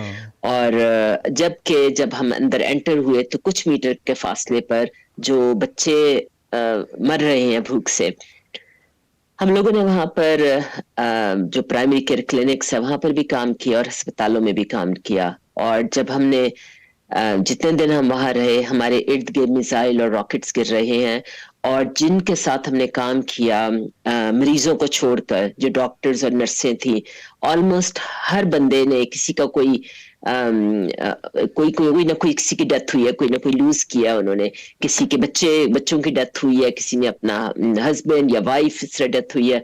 तो मतलब हर बंदा वहां पर इस कम से 2-4 था। और हम लोगों ने एक स्कूल में भी काम किया, जहां पर बहुत सारे जो नॉर्दर्न गजा से लोग आकर पनाह लिए हुए थे, और स्कूल में हमने देखा कि ग़िज़ाई किल्लत की वजह से हर बंदा, और पूरे गजा में ही ऑलमोस्ट एवरीबॉडी जो था ना, वो भूख से निढाल था, क्योंकि वहां पर जो ट्रिकल इन कर रही है इमदाद, वो नामुमकिन, वो काफी नहीं है, सफिशिएंट नहीं है। बाकी वहाँ पे ट्रक्स होने के बावजूद खुराक के क्यों नहीं जाने दे रही अथॉरिटीज़, जो उनकी मकामी अथॉरिटीज़ हैं? महज वही हुकूमती सतह पे जो इनकी गुंडागर्दी है, दहशतगर्दी है, ये वही एक वजह है कि रीज़न क्या बताते हैं, रीज़न क्या बनाते हैं वहाँ पे? जी, मैं तो अब जरा पॉलिटिक्स को डिस्कस नहीं करूंगी यहाँ पर, लेकिन मतलब WHO और ये सारी तंजीमें जो हैं ये अपसेट हैं इस पर कि जब फूड के लोडेड ट्रक्स खड़े हैं एक साइड पर और बिल्कुल कुछ मीटर पर, यकीन करें बॉर्डर क्रॉस करके अंदर वहां हर बंदा मर रहा है भूख से। तो ये जुल्म है एक्चुअली, जो बहुत बड़ा जुल्म है। और सैड चीज ये है कि हम सब लोग सारी दुनिया इसको देख रही है पिछले 5 महीनों से, तमाशे बने हुए हैं। ये बच्चे जो बहुत इस वक्त भूख से निढाल हैं, इन बच्चों में इनकी उम्रें क्या क्या है? क्या हर एज ग्रुप के बच्चे हैं? और जब वो बच्चे आपके पास आए, आप खुद भी एक खातून हैं, हो सकता है माँ भी हों, क्या फीलिंग थी आपकी जब वो बच्चे आपकी तरफ आ रहे थे, लपक रहे थे, या आपको फील हुआ कि बच्चा भूखा है? What was your feeling at that time? मैं डॉक्टर हूं, तो हम लोगों ने बहुत हार्ड चीजें देखी होती हैं, खासतौर पर मेरे ह्यूमैनिटेरियन वर्क ने हमने और बहुत वर्स्ट चीजें देखी हैं। लेकिन अल्हम्दुलिल्लाह मैं माँ भी हूँ, एक औरत भी हूँ, डॉक्टर भी हूँ, और सबसे बढ़कर एक इंसान हूँ। वो देखना उन बच्चों को, जब वो बिलखते हुए बच्चों को लेकर आती थी, निढाल बच्चों को अपने बाजू में उठाए हुए, और कोई दवाइयां नहीं थी उनके लिए वहां पर, जो कोई भी एंटीबायोटिक नहीं थी वहां पर। जब हमने मिनिस्ट्री ऑफ हेल्थ गजा का हमने वेयर हाउस देखा, और हमने फार्मासिस्ट और डॉक्टरों से बात की जो वहां पर खड़े हुए थे, पूरे वेयर हाउस में जहां पर जो इमदाद पहुंच रही है उसमें एक सिंगल एंटीबायोटिक नहीं थी बच्चों की। अब जो बच्चे बमबारी से बच गए, वो बच्चे इन्फेक्शन से मर जाएंगे। हमने छोटे छोटे बच्चों को निमोनिया से मरते हुए देखा, और हमने अनगिनत बच्चों को देखा जो बम ब्लास्ट होता है तो जो श्रेपनल होता है उसका जो एक हिस्सा उनकी आंख पर लगता है, उनकी आंख लूज हो जाती है। उसके बाद कुछ बच्चों को देखा कि जो उनके ब्रेन में चला गया वो बम ब्लास्टिंग से श्रेपनल, और उससे उनको फालिज हो गया। बच्चे फालिज के साथ पड़े हैं, बोल नहीं सकते, उनको ब्रेन डैमेज मुस्तकिल परमानेंट है, वो they are just lying on the beds like vegetables. So it was very hard to see. हमने एक 40 दिन की बच्ची देखी जिसके माँ बाप क्रिटिकल कंडीशन में ICU में थे, और इसकी एक जो जुड़वा बहन थी उसकी डेथ हो चुकी थी, और वो बच्ची 2 हफ्तों से उसको होश नहीं आया था क्योंकि उसका ब्रेन डैमेज था। और हमने एक 7 साल की बच्ची देखी जिसका पूरा जिस्म जला हुआ था। मैंने उसकी वीडियोस और पिक्चर्स बनाई, तो मैं सोच रही थी कि हम अल्लाह को क्या जवाब देंगे कि जो 7 साल की बच्ची है उसका क्या कसूर है। और यही सवाल जो मैं सोच रही हूँ कि हम लोगों को अपना मुहासबा करना चाहिए वहां पर। एज यू नो, मैं पिछले 5 महीने से सुन रही थी, मैं अपनी कम्युनिटी में किससे बात करती थी, सब लोगों से सब लोग कहते थे वो अरब लीडर्स कुछ नहीं कर रहे, हमारी हुकूमतें कुछ नहीं कर रही, हम क्या कर सकते हैं। लेकिन मैं इसके खिलाफ हूँ, क्योंकि अल्लाह सुब्हानहू व तआला ने हमसे ये नहीं पूछना कि अरब लीडर्स क्या कर रहे थे या हमारी हुकूमतें क्या कर रही थी। अल्लाह ने हमसे वो पूछना जो हम क्या कर सकते हैं। तो मैं इनकरेज करती हूँ पाकिस्तान के अवाम को कि अपने लेवल पर हर बंदा कोशिश करे कि क्या करना चाहिए। और ये नहीं कि हर बंदा पहुंच सकता है वहां पर, क्योंकि वहां पर लिमिटेशंस हैं पहुंचने की। लेकिन अगर आप राइटर हैं, राइट करें इसके लिए, सोशल मीडिया पर शेयर करें, प्रोटेस्ट करें, आवाज उठाएं इसके लिए, और सबसे बढ़कर उनके लिए दुआ करें। मैं यहाँ पर ये भी कहना चाहती हूँ कि हम लोग जब जा रहे थे, बहुत लोग हमें मना कर रहे थे कि आप लोग खुदकुशी करने क्यों जा रहे हैं, कि वहां पर इतनी बीमारियां फैली हुई हैं, क्योंकि 5 महीने से वहां बिजली नहीं है, पीने को साफ पानी नहीं है। और जो हमने करोड़ों लोग वहां पर देखे, रफा में, हमारे रफा और खान यूनिस में हम रहे थे, जो डॉक्टर्स हैं, इंजीनियर्स हैं, नर्सें हैं, वो सारी बेचारी टेंटों में, और टेंटें भी ये नहीं कि कोई जो हम जिस तरह हमने रेफ्यूजी कैंपों में देखे UN के जो टेंट्स होते हैं कि वो वाटर प्रूफ और रेजिस्टेंट, विंड रेजिस्टेंट हो, वो वहां पर वो पतली पतली बिस्तर की चादरें लटकाई हुई हैं उन्होंने डंडों से, और वो उनके मेकशिफ्ट टेंट है जहां पर रह रहे हैं। डॉक्टर सारा मौसम बहुत ठंडा है बेचार। हम लोग जो अस्पताल के जिस कमरे में अंदर रह रहे थे, बाज दफा कई रात को एक तो बमबारी हो रही होती थी मुस्तकिल, जिसकी वजह से हमारी आंख खुलती थी, लेकिन बाज 2-3 रातें इतनी ठंडी थी कि बार बार आंख खुलती थी और मैं सोचती थी कि जो छोटे छोटे मासूम बच्चे बाहर इस वक्त जमीन पर सो रहे हैं, क्योंकि जब बमबारी की, जब खासतौर पर नॉर्दर्न गजा में, तो करोड़ों लोग सिर्फ अपने जो जिस्म पर कपड़े पहने हुए थे वो लेकर निकले, बगैर कोई सामान के। उनके पास हर चीज की उनको जरूरत थी। उनके पास बैग नहीं थे, पीने को साफ पानी नहीं था, खुराक नहीं थी उनके पास। जिस तरह अपनी चीजें होता है ना, थोड़ी सी चीजें बंदा रख ले, वो बस बेचारे भागे हैं वहां पर, भागते हुए वहां पर रफा पहुंचे हैं। और आपको पता है कि रफा में अब जब बमबारी शुरू हो गई है, जी ऐसी रुकी नहीं, कभी चलती रहती है। बिल्कुल आप ठीक कह रही हैं।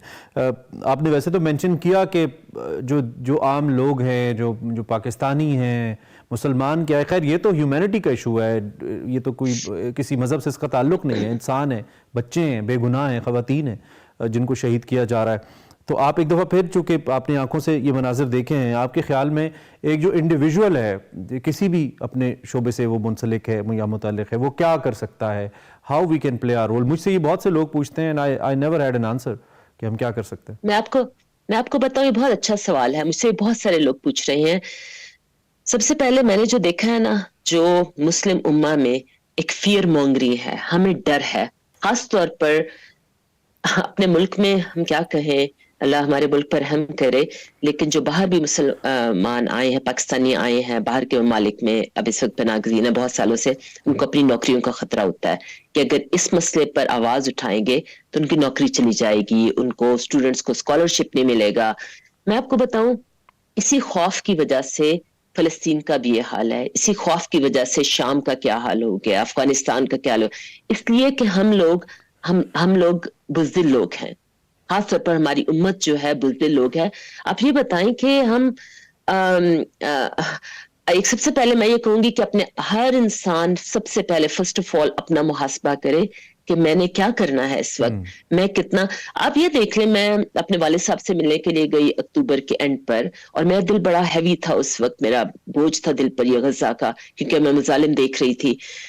और मैंने देखा वहां पर कि लोग शादियां भी कर रहे हैं और एंटरटेनमेंट है। अनफॉर्चुनेटली मुझे ये लगता है, अब ये मुसलमान मुल्क का हाल है। मुझे हो सकता है ये बात कुछ लोगों को बुरी लगे, लेकिन अगर सबसे कम किसी मुल्क में एहतजाज इस मामले पे किया गया, मुझे लगता है वो हम पाकिस्तानी हैं। हमसे बेहतर, बहुत बेहतर स्ट्रॉन्ग एहतजाज लंदन में, यूरोप में, कनाडा में हुए हैं रिपोर्टेडली। और मुझे ये भी मालूम है कि कनाडा में फेसबुक वगैरह के थ्रू कैनेडियन शहरियों तक खबरें नहीं पहुंचती हैं, उनके सोर्सेज वैसे नहीं है जैसे पाकिस्तान में बेदरे खबरें आती हैं। वहाँ पे बाकी ममालिक में काफ़ी हद तक चेक एंड बैलेंस है, लेकिन उसके बावजूद। अच्छा, एक सवाल मेरे जहन में इसमें आता है कि एक तो पॉलिसी है स्टेट लेवल पे, इसराइल की जालिमाना पॉलिसी है, लेकिन क्या वहाँ पे जो लोग ऑन ड्यूटी हैं, जाहिर बात है वो फौजी तो हैं ही, यहूदी तो हैं ही वो, लेकिन क्या उनके जहन में, उनके सामने जब बच्चे बिलक रहे होते हैं, आपने कुछ ऐसा मंजर नहीं देखा कि उनको उन पे रहम आता हो, वो अपने तय किसी को कोई हेल्प कर देते हो, कुछ खाने को दे देते हो? हम लोगों का इटसेल्फ, क्योंकि हम फॉरेन डॉक्टर्स थे, हम लोग बड़े प्रोटेक्टेड थे, हम लोग यूएन की गाड़ी में ही जात मूव होते थे एक जगह से दूसरी जगह पर। हम लोगों का बाहर मुकाबला नहीं हुआ आईडीएफ सोल्जर्स के साथ, लेकिन हमारे इर्द गिर्द बम और मुस्तकिल गिर रहे होते थे, और खास तौर पर आखिरी 2 दिनों में, इसलिए हमें जल्दी निकाला गया वहां से। आखिरी 2 दिनों में जो बमबारी की आवाज थी, जो ड्रोन ऊपर दिन रात चल रहे होते थे, वो बहुत करीब आ गई हमारे और बहुत लाउड हो गई। लेकिन मैं एक इम्पोर्टेंट बात ये कहना चाहती हूँ कि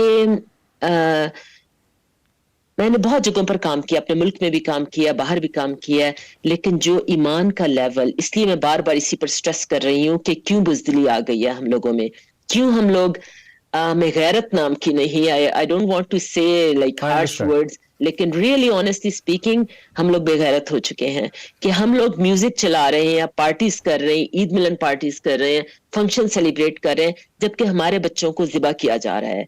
तो हम क्या आंसर कर सकते हैं अल्लाह को? और मैं आपको ये भी बताऊं कि जो लोग समझ रहे हैं ना कि खासतौर पर उनको अल्लाह ताला ने इस दुनिया में दौलत ब्लेस की है या सेफ जगह पर रह रहे हैं कि उनकी बारी नहीं आएगी, सबकी बारी एक एक कर सबकी बारी आएगी, और वो दूर नहीं है वक्त यहाँ पर। आपका बहुत शुक्रिया, you have joined us all the way from Canada, वहाँ पे रात भी है ऑड आवर्स हैं जिसमें हमने आपको मदऊ की और आप तशरीफ़ लाएँ। एक तो थैंक यू वेरी मच कि अल्लाह आपको मज़ीद हिम्मत दे कि आप जाएँ और जितना अपने तय आप सर्व कर पाएँ। और आपकी बात बिल्कुल दुरुस्त है कि जो रोल हमें अदा करना चाहिए वो अदा नहीं हो रहा, और सिफारती सतह पे ये जो गलतियाँ हैं जिनका खमियाजा बेगुनाह फ़लस्तीनी भुगत रहे हैं वो तो अपनी जगह, लेकिन डेफिनेटली हम अपने अपने रोल में रहते हुए we can raise our voice, we can use social media, यही कुछ हम कर सकते हैं। एंड मोस्ट ऑफ ऑल हम दुआ कर सकते हैं अल्लाह रब्बुल इज़्ज़त से कि वो ये मुश्किलात उनकी ख़त्म करे। ब्रेक लेते हैं।